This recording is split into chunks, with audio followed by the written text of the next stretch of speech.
bertanya-tanya, kok itu bisa terjadi? Ya, itu bisa terjadi karena itu sudah terjadi kepada Yudas ya. Itu dapat terjadi kepada siapa saja. Dapat terjadi kepada saudara dan saya kalau ada ketamakan yang muncul dalam diri kita. Uang Tuhan kita ambil. Ya. Jadi Yesus sudah tahu tentang tabiat-tabiat daripada Yudas. Ya. Jadi kalau Yesus sudah tahu, kenapa dia tidak mempercayakan? Kenapa dia tidak mempercayakan tugas bendahara itu, misalnya kepada Nathanael? Nah, pertanyaannya, kenapa Yudas yang diberikan kepercayaan tersebut? Jawaban pertama. Jawaban kedua adalah sehubungan dengan pelajaran kita sepanjang minggu ini atau sepanjang triwulan ini. Jawaban yang pertama, bahwa Yesus lebih mementingkan orang daripada petty cash. Bagi Kristus, kekhawatiran kita jangan kepada apa yang kita mau pakai, kita mau makan, keuangan kita. Jangan khawatir tentang keuangan. Khawatir jiwa kita mau masuk surga atau tidak. Itu yang utama. Pelajaran kita kemudian simpulkan satu pelajaran yang sangat mengerikan bagi kita semua tentang bahaya yang dibawa oleh ketamakan. Apa yang kelihatannya hal kecil, satu keinginan sederhana dalam hati dapat membawa kepada bencana dan hilang selama-lamanya. Sedih sekali ya melihat kesempatan yang indah yang telah diberikan kepada seorang Yudas, tetapi kemudian dia hilang untuk selama-lamanya.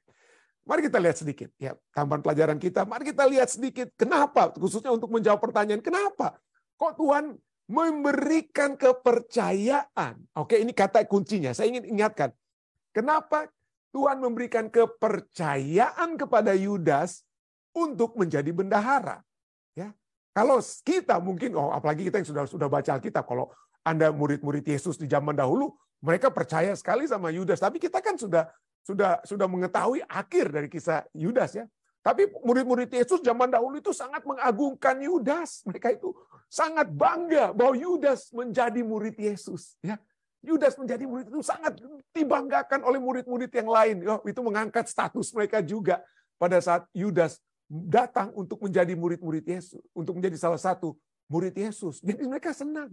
Nah, kita sudah tahu kan? Kita sudah tahu akhir kisahnya, kita sudah tahu apa yang ditulis dari Yohanes 12 ayat 6, Yudas seorang pencuri yang suka ambil uang kas. Kita sudah tahu semua. Pertanyaannya kok Yesus yang sudah tahu seperti kita yang sekarang ini tahu, Yesus juga sudah tahu waktu itu. Kok Yesus masih mempercayai Yudas? Ya, kenapa Yesus masih mempercayai Yudas? Nanti kita akan jawab pertanyaan ini. Baik, poin pertama, mari kita lihat Yudas. Yudas Iskariot adalah salah satu dari 12 murid Yesus yang mengikuti Yesus lebih dari 3 tahun, kurang lebih 3,5 tahun. Ikut melihat semua apa yang Yesus katakan, apa yang Yesus lakukan, apa yang Yesus hidupkan. Dia lihat semuanya. Dia melihat semuanya. Dan arti nama Yudas, bahasa Inggrisnya adalah Judas or Judah atau Yud. Jadi dengan kata lain, nama Yudas itu adalah nama perjanjian baru dari perjanjian lama, yaitu bahasa Ibrani, Yehuda. Jadi kata nama Yehuda, 12 anak Yakub, salah satu adalah Yehuda. Keturunan daripada Yesus itu datang dari keturunan siapa? Bukan Yusuf, tapi dari keturunan Yehuda.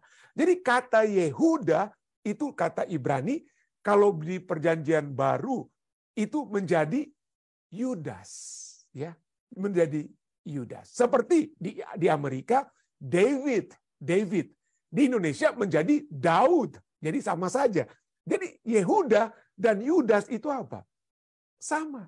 Ya, tapi inilah ya, kita pikir, ini namanya ini buruk sekali nama Yudas ini. Ya, tidak ada orang punya nama Yudas. Tidak ada, saya jarang mendengar. Banyak orang namanya Yehuda. Yehuda, banyak orang namanya Yehuda. Yudas, saya belum pernah dengar orang punya nama Yudas. Mungkin kalau binatang piaraan, kalau anjing, nggak tahu kalau ada juga anjing namanya Yudas. Orang nggak suka punya nama Yudas. Maunya Yehuda. Tapi sesungguhnya Yehuda dan Yudas itu sama. Yang artinya sama. Yehuda dan Yudas memiliki arti yang sama, yaitu the praised one. Yang terpuji atau yang dipuji. Yang dipuji.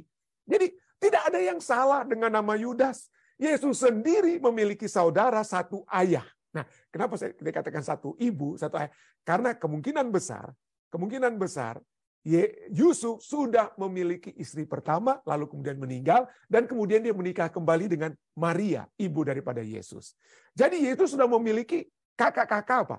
Kakak-kakak yang sudah dilahirkan terlebih dahulu. Kenapa saya katakan kakak? Kenapa itu bukan adik-adik Yesus dari ibu yang sama, dari Maria? Nah, mungkin kita akan lihat ya. Tapi poinnya adalah, Yesus memiliki satu saudara laki-laki yang bernama Yudas, yang kemudian menjadi orang Kristen juga sebelum Yesus mati. Mereka itu ditolak ya. Kakak-kakak Yesus itu tolak Yesus gitu ya.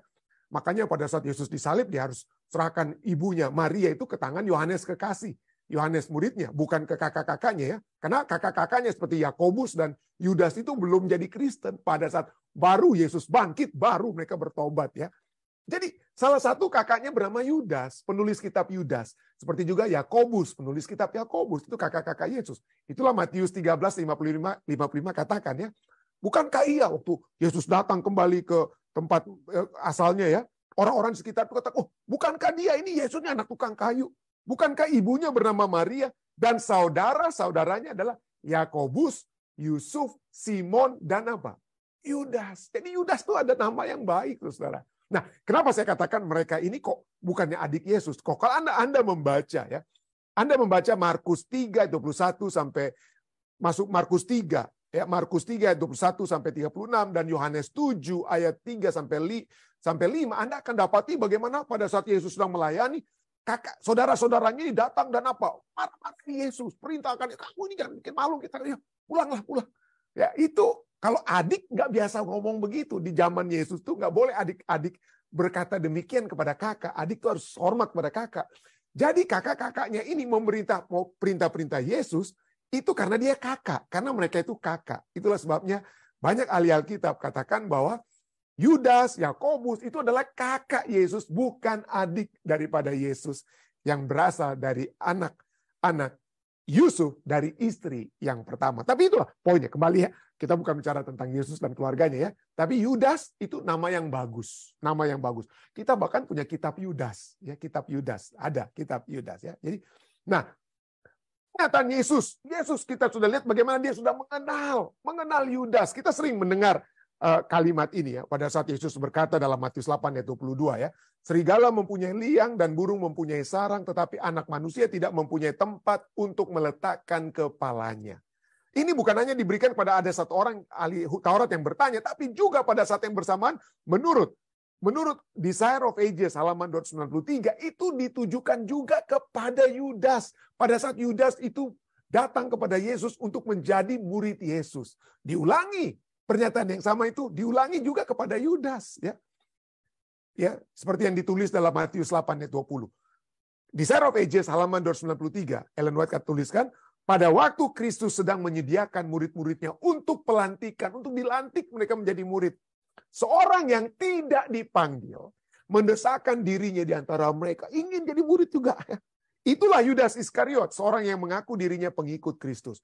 Ia tampil ke muka, meminta di tengah-tengah murid-murid itu dengan kesungguhan yang sangat, dan tampaknya ikhlas ia berkata, Guru, aku akan mengikut engkau kemana saja engkau pergi. Kristus bukan menolak dan bukan pula menerima dia. Tidak ditolak, tidak diterima. Tetapi hanya mengeluarkan perkataan yang menyedihkan. Apa perkataan Yesus? Itu juga yang tertulis dari Matius 8 ayat 20. Serigala mempunyai liang dan burung mempunyai sarang. Tetapi anak manusia tidak mempunyai tempat untuk meletakkan kepalanya. Yesus tahu, kalau Anda baca berikutnya, Desire of Ages, Yesus tahu motif daripada Yudas adalah seperti juga motif murid-murid lainnya. Seperti juga motif orang-orang Yahudi di zaman Yesus, bahwa Mesias itu adalah juru selamat untuk keselamatan mereka dari orang Romawi. Dan Yudas dan murid-murid melihat, ini juru selamatnya. Kalau kita dekat-dekat dengan dia, menjadi murid dia, maka kita akan jadi apa? Pada saat kerajaan itu dibentuk, kita lah yang akan jadi menteri-menteri. Ya. Kita yang akan jadi menteri-menteri. Dan Yudas melihat itu semua. Yudas juga lihat bagaimana Yakobus dan bukan Yakobus saudara Yesus, ada Yakobus dan juga Yohanes ya, anak-anak the son of thunder ya, itu Bagaimana mereka buat ibu mereka untuk datang pada Yesus. Yesus, kalau kamu jadi raja, anak-anakku itu di kiri kanan. Yudas juga lihat itu semua. Dan dia, waduh, masa cuma mereka yang bisa dapat posisi dan lain sebagainya. Saya juga. Dan dia itulah yang kemudian kita bisa lihat dari Yudas kita ini. Jadi Yudas juga menjadi murid di Share of Ages 293 katakan apa? Yudas percaya, itu saya sudah katakan tadi. Yudas percaya bahwa Yesus itulah Mesias. Dan oleh bergabung dengan rasul-rasul, ia berharap akan memperoleh pangkat yang tinggi dalam kerajaan yang baharu itu. Kristus telah memutuskan pengharapannya itu oleh kalimatnya tentang kemiskinan. Jadi waktu Yesus bilang, hei, serigala punya apa? Serigala punya sarang, nah, aku tidak punya apa-apa. Itu pengharapan, loh, kok dia mau jadi Mesias? Ya, kok dia mau jadi Mesias? Tapi kok dia bilang tidak ada istananya dan seperti itu. Tapi itulah kita lihat. Dia tetap saja ingin berharap mudah-mudahan Yesus ini betul-betul menjadi Mesias yang sesungguhnya. Itulah motif daripada Yudas untuk menjadi murid. Jadi sejak semula Yesus mengetahui apa yang Yudas akan lakukan. Sebelum Yudas itu menyerahkan Yesus, Yesus sudah tahu. Yohanes 6 ayat 64 dan ayat 70-71 katakan apa? Yesus berkata kepada murid-muridnya, tetapi di antaramu ada yang tidak percaya.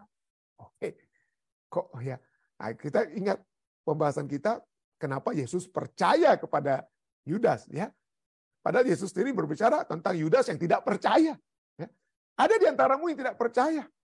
Sebab Yesus tahu dari semula, ini kalimat firman Tuhan katakan, Yesus tahu dari semula siapa yang tidak percaya dan siapa yang akan menyerahkan dia.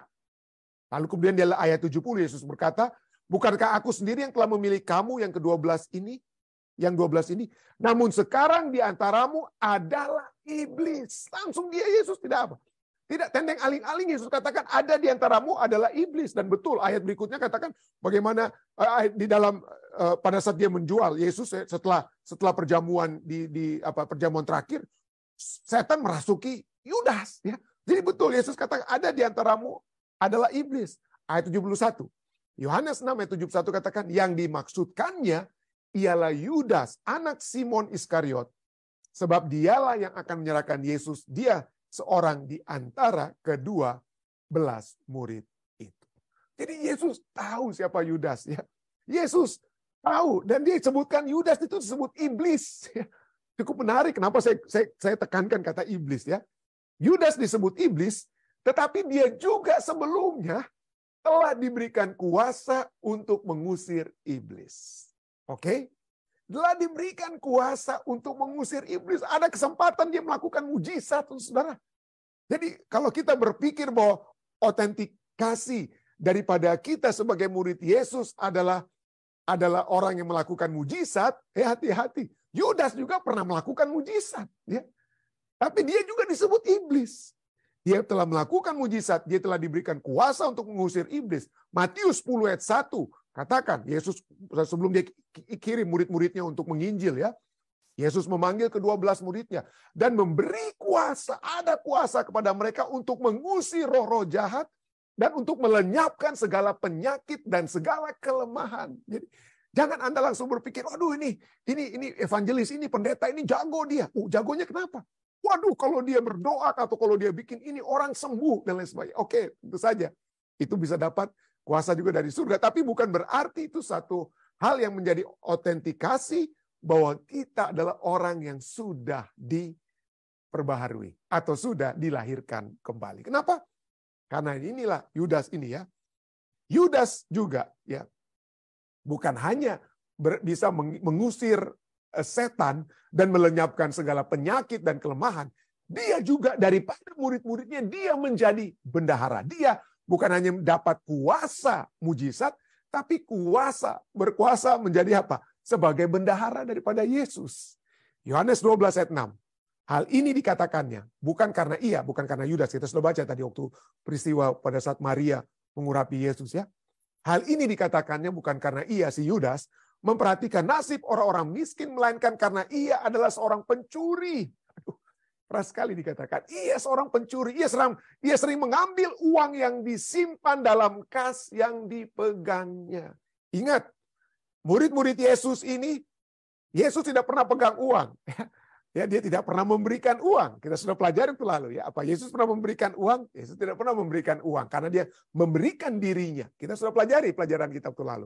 Tetapi ada orang-orang kaya, ya, orang-orang kaya, wanita-wanita kaya, bendahara-bendahara bahkan dari Pilatus sendiri yang menjadi pengikut Yesus dan mereka melayani Yesus dengan kekayaannya. Mereka pertama-tama sudah memberikan hati mereka kepada Yesus. Yesus tidak suruh mereka jual kekayaan mereka semua. Tapi kemudian setelah mereka menyerahkan hati mereka kepada Yesus, uang mereka itu digunakan untuk melayani bersama-sama dengan pelayanan Yesus. Jadi uang tersebut bukan disimpan oleh wanita-wanita kaya tersebut. Itu disimpan oleh si Yudas. Tapi Yudas itu suka tilep, ya, suka ambil uang kas. Ya. Waktu saya bersekolah dulu di SMA ya di Jakarta ya, di kelas 2 3 saya sekolah kami di Kramat Pulo lah. Kami biasa berbakti di gereja Kramat Pulo itu ada tingkat 2-nya ya, ada tingkat 2. Dan kami saat itu di balkoni ya. Kami perhatikan pada saat ada acara-acara sekolah untuk beribadah ya, ada apa? Ada masih murid-murid, bukan mahasiswa, murid-murid juga yang juga ditugaskan sebagai apa ya, sebagai diakon ya, mengumpulkan persembahan pada saat kami ada acara chapel ya. Dan satu kali saya perhatikan, pada saat berdoa, biasanya saya berdoa juga tutup mata seperti biasa, tapi kali itu saya buka mata saya untuk lihat-lihat juga. Dan saya sedang melihat diakon yang sedang mengumpulkan uang, dia apa? Dia sedang pegang uang-uang itu lalu dia lihat-lihat uangnya. Uang di dalam di persepuluhan itu, lalu kemudian dia apa? Dia ambil, dia masukkan ke kantongnya. Saya bilang, waduh, ya kami hanya cuma bisa bilang ke guru ya, nggak tahu apa yang guru lakukan kepada dia. Tapi poinnya itu bukan hanya waktu kami SMA, saudara. Ada begitu banyak kita bisa melihat, begitu banyak pekerja-pekerja Tuhan dengan kata lain ya, bendahara, pemimpin-pemimpin di jemaat, ya, di organisasi. Yang kok bisa korupsi, bisa menyalahgunakan uang Tuhan. Ada pendeta-pendeta yang ambil uang perpuluhan dan lain sebagainya. Itu kita seringkali bertanya-tanya, kok itu bisa terjadi? Ya, itu bisa terjadi karena itu sudah terjadi kepada Yudas ya. Itu dapat terjadi kepada siapa saja. Dapat terjadi kepada saudara dan saya kalau ada ketamakan yang muncul dalam diri kita. Uang Tuhan kita ambil. Gantinya kita setorkan, uang Tuhan kita gunakan terlebih dahulu, lalu atau mungkin kita mainkan sampai itu tidak kita kembalikan dan lain sebagainya. Itu sering terjadi. Ya.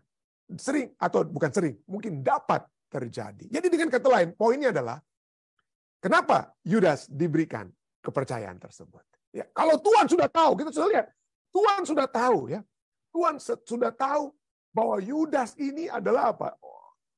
Orang yang tidak baik, tidak jujur. Tuhan sudah tahu dari semula. Pada saat Tuhan berkata, kamu tidak dapat keuntungan apa-apa dari aku. Ya, serigala punya sarang, aku nggak punya apa-apa. Untuk taruh kepalaku saja, aku nggak punya apa-apa. Ya. Jadi Yesus sudah tahu tentang tabiat-tabiat daripada Yudas. Ya. Jadi kalau Yesus sudah tahu, kenapa dia tidak mempercayakan? Kenapa dia tidak mempercayakan tugas bendahara itu, misalnya kepada Natanael? Kenapa bukan Natanael? Yohanes 1 ayat 47 katakan, Yesus melihat Natanael datang kepadanya, lalu berkata tentang dia, tentang Natanael apa? Lihatlah orang Israel sejati, tidak ada kepalsuan di dalamnya. Ya. Tidak ada kepalsuan di dalamnya. Nah, kata kepalsuan itu bahasa Inggrisnya deceit. Tidak ada deceit, tidak ada kecurangan, ya. Tidak ada guile. Alkitab bahasa Inggrisnya kan lain, ada Alkitab bahasa Inggris lainnya, tidak ada guile, tidak ada penipuan, tidak ada kecurangan di dalamnya. Kenapa bukan ini yang dipilih Natanael? Supaya uang di persekutuan Yesus itu tidak ditilep sama si Yudas ya. Kenapa bukan Natanael? Kenapa bukan Yohanes, murid yang dikasih Yesus menurut Yohanes 21 ayat 20, atau kenapa bukan Lewi? Lewi adalah seorang bekas pemungut cukai yang ahli dalam akuntansi, ahli pembukuan. Ya, dalam Lukas 5 ayat 27 bicara tentang Lewi. Kenapa bukan mereka? Kenapa harus Yudas? Kenapa Yudas yang diberikan kepercayaan tersebut? Nah, jawabannya ya. sebelum kita menjawab. Poin ini kayak saya kembalikan sebelum kita menjawab pertanyaan tersebut.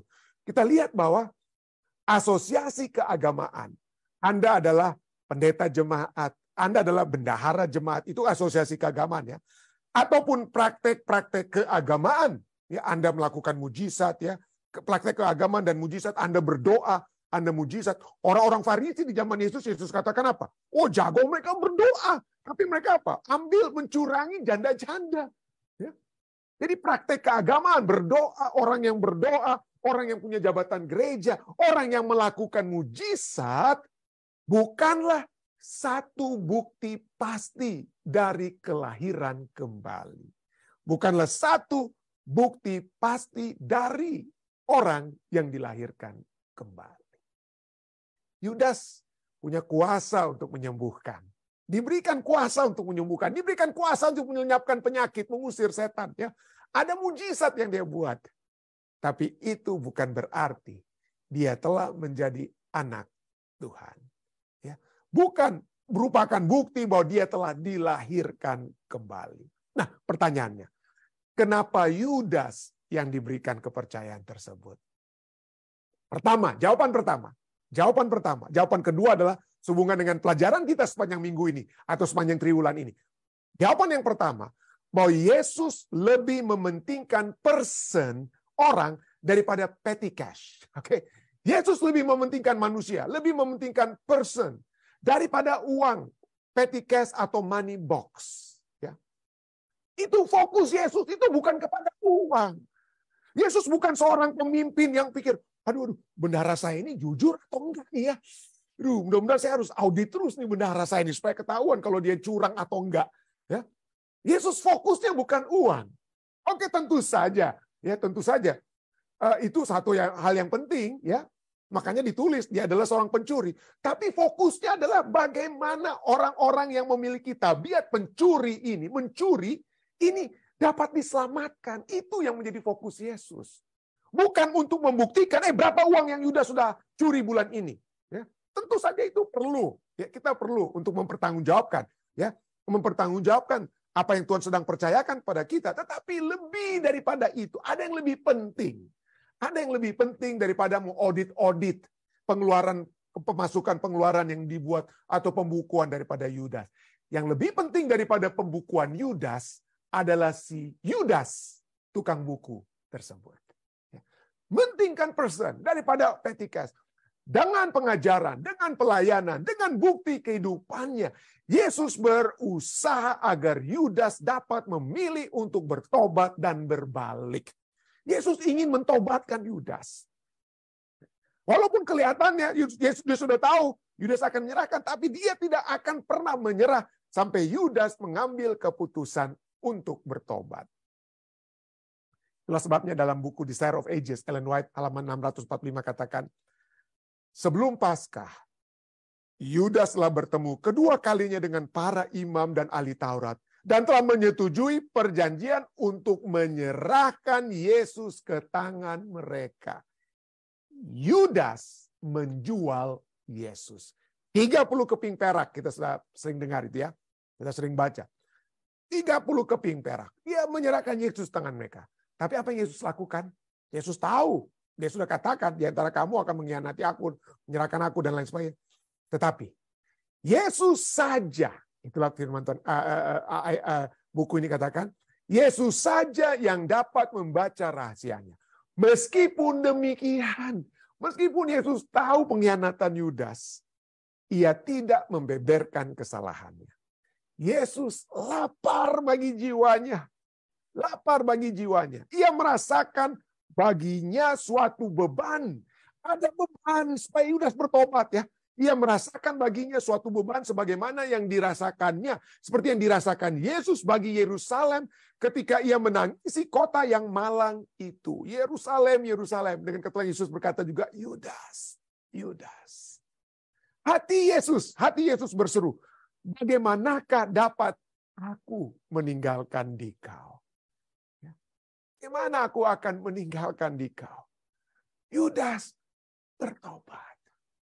Yesus rindu agar Yudas perjanjian baru bertobat seperti Yudas perjanjian lama. Saya pernah berkhotbah ya tentang dua Yudas di dalam Alkitab ya, Yudas perjanjian lama dan Yudas perjanjian baru.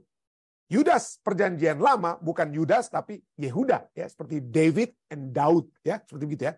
Jadi di perjanjian lama ada Judah atau Yehuda, artinya yang dipuji. Di perjanjian baru ada juga Judas, hanya lihat bedanya H dan S saja ya. Tapi Yehuda menjadi apa? Yudas, sama-sama memiliki arti yang dipuji. Ya. Yang dipuji. Yang berikutnya, Yudas atau Yehuda perjanjian lama berasal dari kelompok 12. Satu dari 12 anak Yakub. Sedangkan Yudas atau Yehuda perjanjian baru kelompok 12 juga. Satu dari 12 murid Yesus. Ya. Satu dari 12 murid Yesus. Kejahatan mereka hampir sama. Atau sama mungkin. Kejahatan mereka itu sama. Ya. Kalau Yehuda perjanjian lama menjual adiknya Yusuf sebagai budak. Oke?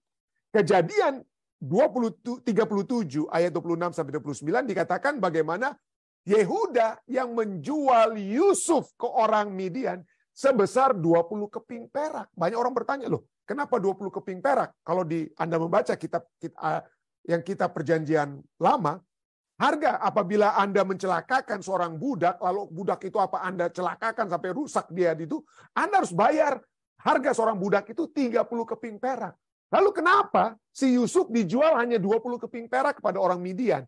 Karena orang Midian itu hanya sebagai middleman, sebagai calo, pengantara. Dia akan dijual kepada orang Mesir sebesar 30 keping perak. Itu harga mati, nggak ada tawar-menawar zaman dahulu untuk seorang budak.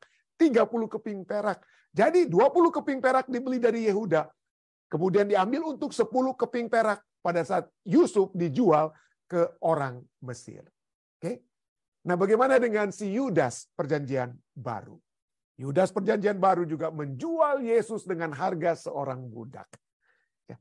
Matius 27 ayat 3 berbicara bagaimana 30 keping perak Yudas berikan kepada pemimpin agama orang Yahudi. 30 keping perak itu adalah di zaman perjanjian lama dan baru harga seorang budak, saudara. Harga seorang budak. Tapi Yesus ingin rindu agar seperti Yehuda perjanjian lama bertobat ya. Kita sudah lihat bagaimana dalam pertobatannya Yehuda pada saat dia diperlihatkan dosanya, dia pikir anak mantunya itu si Tamar itu berzina, tahu dia tidak tahu itu berzina dengan dirinya sendiri ya. Hal kita sudah pernah pelajari itu lalu. Kejadian 38 ayat 26 dia katakan apa? Bukan aku, tapi perempuan itulah yang benar. Dia mengakui kesalahan. Dan kita lihat pada saat dia bertemu kembali, mula-mula dia tidak tahu si Yusuf itu siapa. Tapi pada saat kita lihat peristiwa-peristiwa, kita sudah pernah bahas tentang Yehuda waktu lalu, panjang lebar. Bagaimana dia yang tadinya penjual budak, dia rela untuk menjadi budak agar supaya jangan sampai Benyamin yang menjadi apa? Masuk ke dalam penjara.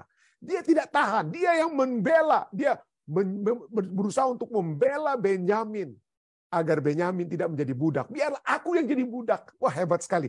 Itulah sebabnya garis keturunan Yesus atau nenek moyang Yesus itu bukan dari Yusuf, bukan dari Efraim atau Manasye, anak-anak daripada Yusuf, tapi dari Yehuda. Itulah Yehuda menjadi the lion of Judah ya disebutnya. Dia menjadi apa?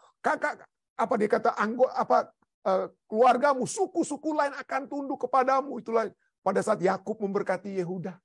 Dipuja-puji Yehuda ini. Ya, itulah keinginan Yesus supaya kepada Yudas perjanjian baru hal yang sama dapat terjadi. Tetapi gantinya dia berbalik dan bertobat seperti Yehuda perjanjian lama. Yudas pergi dengan penyesalan. Dia menyesal tapi dia tidak berbalik. Dia menyesal pergi menggantungkan diri, hilang untuk selama-lamanya. Sangat disayangkan ya. Ya. Sangat disayangkan akhir yang menyedihkan dari Yudas perjanjian baru. Tapi kita sini lihat bagaimana Yesus yang sudah tahu dari semula, dia ingin agar apa? Agar kesempatan bertobat itu diberikan kepada Yudas. Ya. Bertobat. Itulah sebabnya 2 Petrus 3 ayat 9 katakan, Tuhan tidak lalai menepati janjinya. Sekalipun ada orang yang menganggapnya sebagai kelalaian, tetapi ia sabar terhadap kamu. Ia sabar. Karena ia mengendaki supaya jangan ada yang binasa. Melainkan supaya semua orang, supaya Yudas atau kita yang sudah apa? Yang sudah nilep-nilep uang Tuhan atau apalah. Yang tidak setia, yang sudah memiliki ketamakan. Supaya kita yang jatuh ke dalam dosa ketamakan, kita semua, saudara dan saya, berbalik dan apa? Bertobat. Yesus lebih mementingkan apa? Person daripada petikas. Dia lebih percaya kepada orang yang dapat berubah daripada percaya kepada jumlah uang, apakah tepat pemasukan pengeluarannya. Itu penting. Ya, saya tidak katakan, pendeta Rantung ajarkan, udahlah kita di jemaat nggak bodoh lagi kita lapor-lapor keuangan jemaat di setiap bulan di komite jemaat. Tidak, saya tidak katakan demikian. Saya katakan marilah fokus kita yang pertama dan utama adalah kepada person. Bukan kepada petty cash. Bukan kepada petty cash atau uang. Ya, tapi orang bukan uang. Kenapa? Karena itulah fokus Yesus. Yesus sendiri berkata ya dari Matius 6. Matius 6 ayat 20, 19 sampai jangan kita khawatir. Ya. Jangan kita khawatir. Ya. Karena bagi Kristus, kekhawatiran kita jangan kepada apa yang kita mau pakai, kita mau makan, keuangan kita. Jangan khawatir tentang keuangan. Khawatir jiwa kita mau masuk surga atau tidak. Itu yang utama. Sehingga dia dalam Matius 6 ayat 21, Matius 6:21, Yesus katakan karena di mana hatimu berada, di mana hartamu berada, di situ juga apa? Hatimu apa? Berada. Yesus mau hatinya itu, hati Yesus itu kepada orang yang bertobat. Ya, bukan kepada harta yang sedang dipercayakan. Kenapa? Karena bagi Yesus harta itu akan apa? Berakhir, tidak dibawa ke surga. Yang dapat dibawa ke surga adalah tabiat orang-orang yang jujur. Tabiat orang-orang yang bertobat. Orang-orang yang tadinya tamak, tapi sekarang mau berbalik. Kembali kepada Tuhan. Itu fokus Yesus. Orang, bukan uang. Itulah sebabnya dia mempercayakan bendahara kepada Yudas. Karena dia lebih mementingkan pertobatan Yudas daripada perhitungan keuangan-keuangan Yudas di akhir bulan dan lain sebagainya. Kiranya ini semua dapat menjadi satu kekuatan bagi kita bahwa Yesus ingin saudara dan saya selamat. Ya, dan dia ingin supaya tidak ada yang binasa, tapi semua kita akan masuk ke dalam kerajaannya. Saya bawa ini dalam nama Yesus. Amin.